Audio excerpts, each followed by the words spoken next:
Damn, I hate being right sometimes, Dr. Wyndham muttered, shaking his grizzled head. He let out a barely audible curse under his breath. You've got Modula Rabies, Julian. Strain 15. The progressive kind. I opened my mouth to say something, but the words just wouldn't come. A cold, heavy dread coiled in my gut like a venomous snake, poisoning my mind.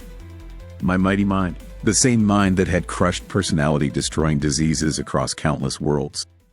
And now, it was falling prey to a terrifying illness. Not that I hadn't suspected, but strain 15. I forced a crooked smile for my old friend. We're not living in the Stone Age. Right, John? We can beat this? John's sharp, scalpel-like gaze softened a bit. He sighed and reached for the humidor that was always in his office. You worked on Voshtobar, didn't you? Yeah, I've been there on assignments. Freaking hellhole, I shrugged, remembering the 7 grueling years I'd spent in that cesspool of monstrous infections. John opened the humidor and offered me a cigar. I picked a familiar brand, inhaling the earthy, musky scent of the wrapper leaf. A sharp pang of nostalgia hit me, and I sighed. Well, at least I wouldn't be dying of throat or lung cancer now. Sargolian. Huh? Interesting choice, John said with a hint of doubt, pulling out a short, chunky bulldog-shaped cigar for himself. Medium strength is plenty for me. I didn't want to mention that war-torn Sargol was my home planet, the place where I'd spent my youth. Those mediocre cigars, somehow a bestseller across the Union, were the only physical thing I had left from my annihilated homeland. A fading thread tying me to a distant, cherished past. A past I'd soon forget in a bloody haze. Lost in our thoughts, we lit up. A heavy silence hung in the air, thick as the cigar smoke. I savored the bitter smokiness with hints of freshly cut hay, a taste only I could appreciate. And with that same bitterness, I thought about how dinosaurs like me, who remembered the exhausting haymaking seasons, were nearly extinct. Those who'd given themselves to hard labor and blessed rest, knowing no other life than the one that thrummed among the stars. Oh, those stars, silent and distant, breathtakingly beautiful in those moments when young hearts tasted the nectar of romance. Harsh during brutal winters, indifferent when a pandemic-ravaged Sargol begged for help, and hateful when death rained from the skies. I exhaled, watching as a piece of my perished world turned to ash. Slowly, relentlessly. It didn't hurt as much anymore.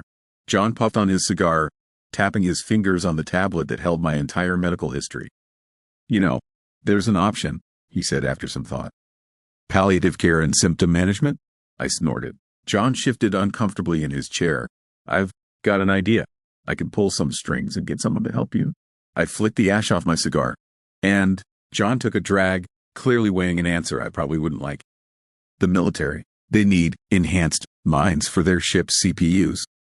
My expression darkened. No way in hell. Hear me out. John waved a hand. It's not what you think. Right. They'd make a digital copy of my self, loaded with combat protocols and augmented personality add-ons, then trap me forever in one of those steel monstrosities that wipe out worlds with a snap. Hard pass. You know, I'm not about to become a mass murderer on an industrial scale. That's not it. The Union has plenty of warships. What they're short on is scouts, especially ones that can operate in deep space. Get what I'm saying? No combat, just scouting the far reaches of the cosmos. Where? It's too dangerous for living pilots. I finished. John muttered another curse under his breath and looked me straight in the eye. I worked as a military doc for a long time, in places where dangerous doesn't even begin to cover it. More like deadly. And you, my friend, don't have many options. You can either waste away slowly in violent dementia, smearing paint with crap in your own blood, along with other people's. I've seen enough of that artwork in isolation wards to last a lifetime. Or you can become a hero, not the flashy kind. No medals, no big rewards. You'd serve the Union, live longer, see so much more. Your selflessness. It's exactly what we need. We, John sighed. I've sent others like you to the military and scientists when I knew treatment was hopeless. While you were out there saving lives, I was barely keeping myself from giving up. They didn't train me to fight Modula Prions, but when the pandemic hit my world, I went to the front lines like every other medic. That was harder than swinging a scalpel in field hospitals near combat zones. One war ended, but another began, one where I scored way fewer wins. I wasn't ready to watch people lose themselves, to become something else. Very few agree to become a ship's brain. It's a heavy burden. I took a drag, savoring the smoke. I really didn't want to mention that the Union was the one that turned Sargol into a lifeless rock. An agricultural world where it all started. An invisible, intangible shadow that spread to the Union's neighboring planets. Covertly at first, then openly when it was too late, and worlds drowned in a mad, bloody slaughter. Sargol, Vashtobar, Abenstern, Earth, Julian, John said, not looking at me. I know where you're from. I froze, and he quickly continued, I never gave away your secret. I didn't even let on that I knew. But did I ever treat you with bias? Did I blame you, or any Sargolian, for unleashing an ancient infection while plowing fields in newly settled regions? No, what I saw was your selflessness, the drive that made you a doctor. Your desire to make things right. I shrugged vaguely, couldn't argue with that. John turned on his tablet and sent me a memory file. So I'm offering you a job you deserve. The contract's in front of you. Decide. I skimmed the document instantly. And while you're thinking, one last thing, John said, putting out his smoldering cigar butt. As an Earthling, let me ask you this. Were the Union's decisions back then simple? Can you blame those who were forced to burn their own home? I didn't have an answer. You ever wonder what electromagnetic waves taste like? I do. It's weird. Really trippy. I've tasted the prickly metal of gamma rays, the sharp tang of X-rays, the peppery bite of infrared, and the creamy softness of radio waves. Almost like Sargolian cigars. Crazy, right? But that's who I am now. I'm a living ship. My hull's my skin. My countless optical and multispectral sensors are my eyes. My ears. Sometimes I want to share this wild experience with those who will never get to feel it. Do I feel pain? It's just a bunch of bug reports to me. Nothing more. Do I get tired? Maybe a vibration and an annoying burn in my rear where the main engine sits. But that's too personal. Hunger, it's like drowsiness when my energy's low. I just don't want to think about anything. If I'm hungry, I'm tired. What about sleep? I'm scared of it, so I never sleep. A scout that sleeps on the job dies. And I'm always on the job. Response recorded. Flash the rune on my built-in psychological control module. Reflection levels remain below critical existential thresholds. Psychological adaptation dynamics are consistently positive. I let out a heavy sigh, if I could, but I had to admit, the mandatory monthly testing after rebirth, not counting the countless checks before the transfer, was pretty useful during this adjustment phase. Or shakedown, as they called it.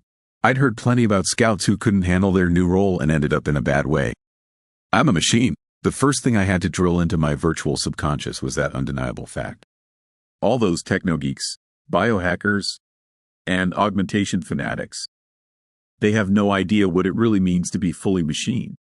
In rare idle moments, like this one, I couldn't help but wonder, are they really ready for this? Wouldn't they feel a crushing disconnect between their old and new roles? Man, I'm starting to lean hard into tech metaphors that normal human language wouldn't touch. Guess that's normal during the shakedown. A red icon lit up, rudely ending my downtime. My journey through the tan bryonic channel at superluminal speed was coming to an end. I was about to transition back to real space. There I go again with the verbal relics. For me, any space is real now. The Union never stopped being amazed by what I'd already seen. Mind-blowing worlds in hyperspace where time flowed in 3 directions. Planets that had witnessed the light of primordial stars. I'd even seen peculiar antenna galaxies in an unthinkable void, nearly 2 megaparsecs from home. I'd never flown that far along the branches of the unfathomable tan bryonic channels that connect everything on a crazy deep level. And I got chewed out by command for it. Who hasn't gotten a slap on the wrist at work, right? I'd found missing scouts. Too late, though. Nothing left but empty husks of their ships. Everywhere I went, I saw dead space, aside from primitive biology in the scarce oases humanity looked at with such hope and greed. Too bad that became a harsh reality for romantics searching for intelligent life. A jump, and the geometry of the universe snapped back to a human-friendly view. The chaotic dance of fractal ties and multidimensional hyperfigures settled, and the stars became just stars again. But I know what they really look like now. One of them stood out, an unnamed blue supergiant on its last legs. Bright, ferocious, and short-lived. A real berserker. I doubted this raging O-class star, spewing furious heat, had been around during the era of Sargol's colonial armored net mollusks, which went extinct tens of millions of years ago. But something else caught my attention. Something sprawling at a safe distance from the raging star, surrounding it in a hazy, intricate swarm network. Feeling the star's stinging electromagnetic bites, I reinforced my magnetic shield. The overload of tastes across different frequencies was making me queasy. I don't think I could explain what that's like. I approached as close as I dared. Any closer, and the supergiant's fury would have fried me.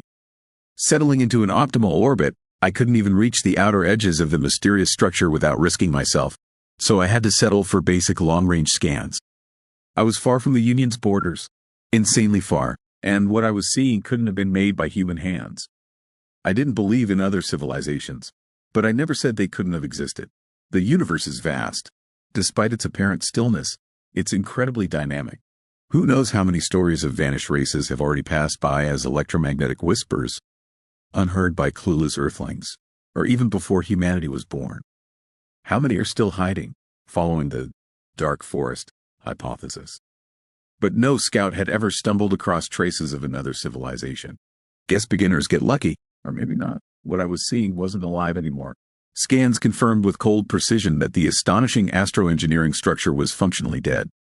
Dead? Fragments of bizarre von Neumann-like machines, and, judging by the size, even entire stations, drifted aimlessly in space in eternal silence. No meaningful activity, just collisions, shattering already broken pieces of the swarm, floating in a drunken dance of gravity and chaotic celestial mechanics. I listened to the cosmos. Nothing but background noise. A red icon flashed hysterically. A sudden spike in M interference nearly blinded and deafened me. Recovering from the multispectral hit, I realized it was targeted, aimed right at me. The noise faded. I decrypted the signal. Julian, who am I talking to? I asked, fighting the anxiety creeping in. I. And who's that? Silence. I traced the signal's source, a mushroom-shaped object. Its stem twisted like a spindle, and its cap looked like a double concave lens. Sizing it up, I let out a whistle. Even battered by space debris, the thing was nearly 11 kilometers long, twice the size of the Union's biggest dreadnoughts. The scan results were baffling. The stranger alternated between acting like a perfect black body and suddenly emitting across all frequencies, with temperatures swinging wildly from -15,000 to 5 quadrillion degrees Celsius. What are you? I blurted out. A flicker noise drowned the background, and I heard a deep, grinding groan. Slow, like a creeping tectonic plate. Speech, too fast, at the edge of perception. Closer, I hesitated. Following an unknown entity's request was reckless, but this was first contact. My chronometer sped up for a moment, stopped entirely, then resumed normally. Sensors picked up something ahead, unscannable. It's a communicator. Closer, I cautiously approached, monitoring electromagnetic and gravitational disturbances. So far, so good. There, the alien voice lost its rocky rumble, becoming faster and smoother. Hello, Julian. Hey there, it's Julian, I corrected. How do you know my name? From the electrical activity of your mind. What's your name? Was. Long. 100,000 parsecs if written tightly on protons. We knew it by heart. But now, another silence. Got a shorter version? Room. And my sensors overloaded. Tone it down, I groaned. Sorry? The residual info load of a fragment of the name was too much for you. I wanted to convey its meaning. Recovering from the shock, I saw my databanks were overflowing with data that looked like binary gibberish to me. I compressed it, figuring I'd deal with it later. Who are you? And why? We. No one anymore. A remnant. A tiny fragment. A remnant of what? Everything. I froze, terrified to imagine what this civilization must have been at its peak. Don't imagine. It's heavy. We don't usually read minds without permission. Sorry? Our way. Was. Now there's no one to do it with. Why? Dying.